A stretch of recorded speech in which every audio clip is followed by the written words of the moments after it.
विरोधी सरकार हटाने के प्रयास में हम किसान साथी, किसान भाई, किसान नेता पूरा प्रयास कर रहे हैं। हम चाहते हैं कि इस प्रदेश में जो सरकार काम कर रही है इसको हटाने के लिए हम उसका संकल्प हैं। ऐसी सरकार जो किसानों के अहितकारी नीतियों को लागू कर रही है, जिनसे हमारे किसान भाइयों का आर्थिक, सामाजिक और राजनीतिक ढांचा चरमरा गया है।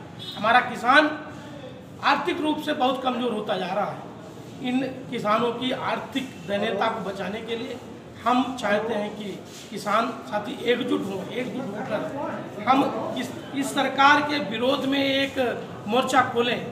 अगर हम इस सरकार को हटाने में नाकाम रहेंगे तो हमारा किसान बहुत दयनीय स्थिति में चला जाएगा।